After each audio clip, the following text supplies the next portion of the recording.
There's a biochemistry there. This person cannot just be made the life of the party because they're on the autism spectrum. They don't control that in the way you might think they should, just because you're the life of the party. As you add up all of these things, let's go back to epilepsy, where before that was even a word, you were occupied by the devil.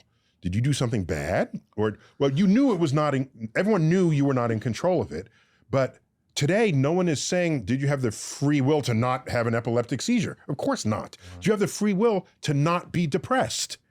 The person who's ready to jump off the bridge, in that instant, do they have the free will to not jump off the bridge?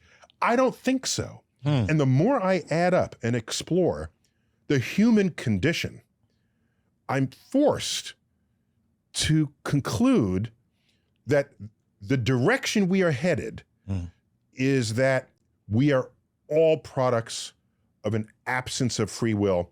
And as a result, society needs more compassion for people who do not otherwise fit in.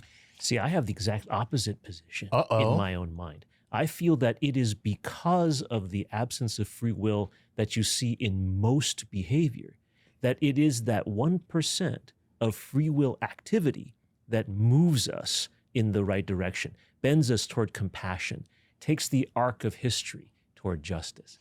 But but going back to what Neil just said, there are people who actually suffer from personality disorders, that suffer from brain disorders, where they can't do what you just said. They can't express compassion. They can't move towards there was a day when no one even thought to analyze it that way, as a brain disorder. Yeah, you were just an a-hole. Yeah, exactly. That was it. Now, if they can't, you can.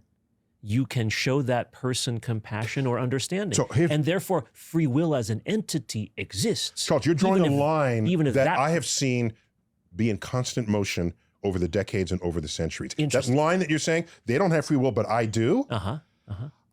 I don't know that I can.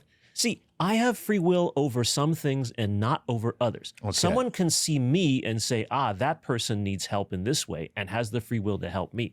I see somebody else who needs this help and free will. Together, it is a network. It's not that any individual. So you have to draw the line for every individual and even perhaps for society. Does the criminal who's born in poverty have free will to not be a criminal if most of the people in prison came in below the poverty line?